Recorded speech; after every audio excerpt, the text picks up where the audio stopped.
From Iowa, Mr. Blum for 5 minutes. Thank you, Chairman Russell. And Mr. Dodaro, good to see you again. Thank you for being here. Shortly after I was elected 3 years ago, I held a town hall back in Iowa, and I was explaining what committees I was on.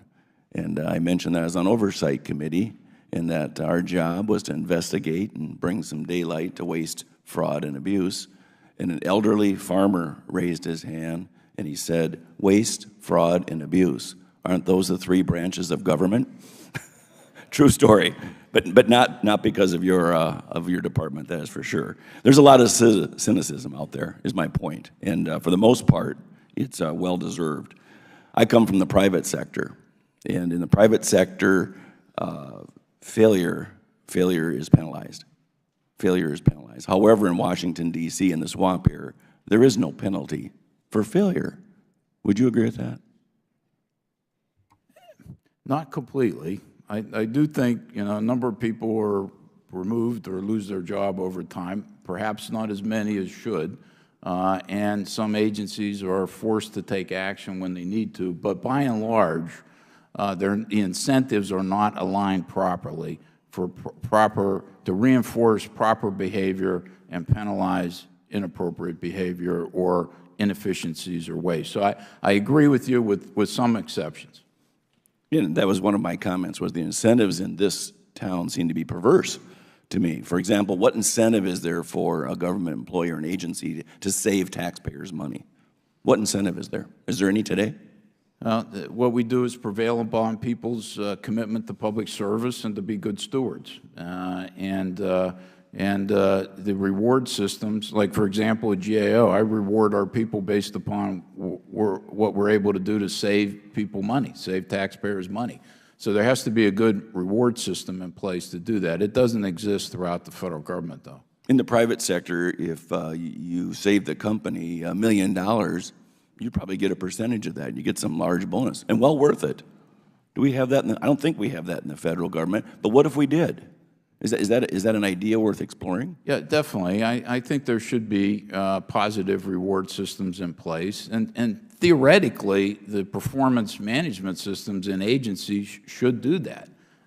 Should. They should. Should. Do Right. they? Do they? I'm not positive in all cases. It's at the level of what you would expect. I'm most familiar with our own, and I know at GAO it works that way, but I'm not sure I could say that about the rest of the federal agencies and departments. And I think you need we've said that some of the performance management approaches in the federal government, the civil service system is outdated. It's not aligned properly with modern compensation systems, modern classification systems, and needs revamped. And that could certainly be part of that revamping.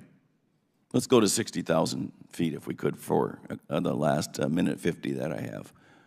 Let me ask you this question. Do you feel that our agencies are being held accountable? Do you feel that the management in those agencies are being held accountable and that the employees in those agencies are being held accountable? And if you're going to say somewhat, give me a grade.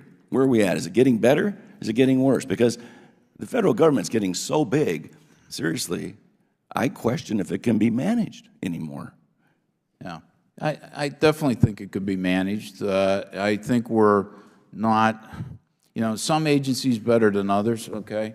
But by and large, I think that much more could be done to hold the agencies accountable. And I think this is, Congress's responsibility. I think there needs to be more oversight hearings. I've said this a number of times. Where we see positive change, we see the Congress's hand has to be in this area. And that, to me, is very important. Now, we work also with OMB to try to create change within the executive branch. And I meet with the heads of departments and agencies as well to try to institute their change.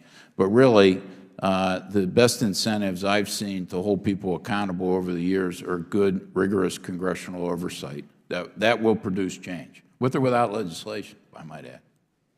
So some folks back in Iowa comment, boy, OGR, you hold some great hearings. Really good stuff, tough questions. What happens after that? Yeah, there's not enough. What happens after the tough questions? There's not enough follow-up. There's not enough follow-up. How do we change that? Yeah, I think you have to be clear. I've been involved in some things over the years where there are a series of hearings. You know, I remember in the Senate when initially we were having questions about the personnel security clearances were behind, that were not being done timely.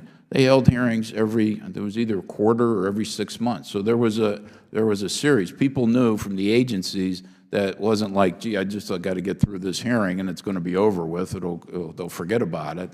They had follow-up hearings. You had follow-up meetings with the agency officials.